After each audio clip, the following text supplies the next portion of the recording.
On the topic of Zhiyi, I wonder what you think of his six Dharma gates to the sublime as fundamentally a Buddha nature text. It seems like the six different Dharma gates all have the view, in quotes, of Buddha nature at their core. Yeah, so this is a Tiantai teaching by Zhiyi in the 6th century, and I think it had some influence on Zen.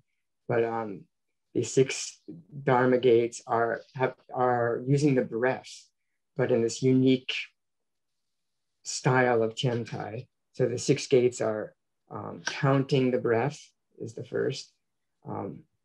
Maybe he might first present the view in this treatise. I can't quite remember exactly. But the gates are counting the breath. Then when that becomes too coarse, following the breath. Then when that becomes too coarse, stopping, which is the Chinese translation of shamatha.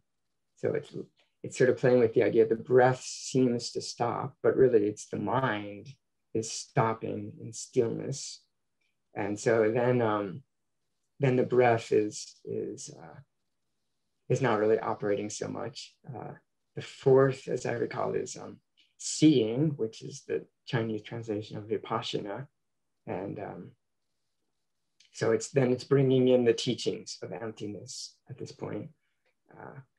And then the fifth, I think it's returning. And that is like turning the light around and shining back. It's like reverse it.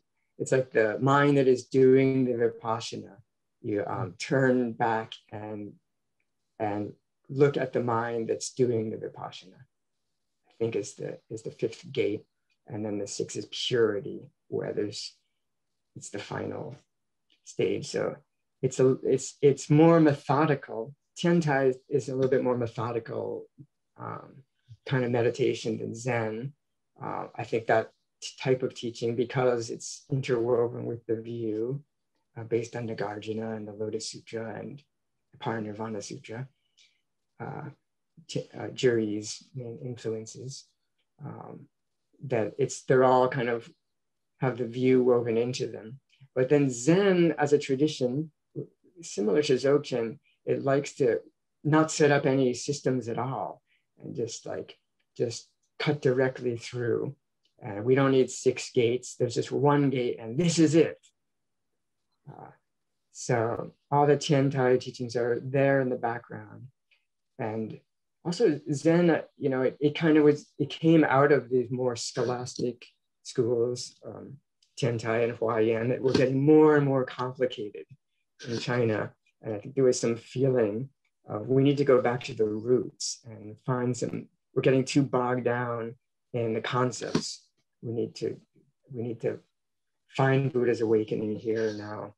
So Zen is traditionally said to be the separate transmission outside the scriptures, pointing directly to mind, realizing true nature and becoming Buddha.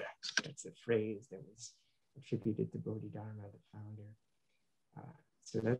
So it's all these sutras are in the background, and a lot of the Zen ancestors in China and Japan did quote these Mahayana sutras, but it's also known to be this transmission outside the scriptures and really outside Tiantai and any kind of formulations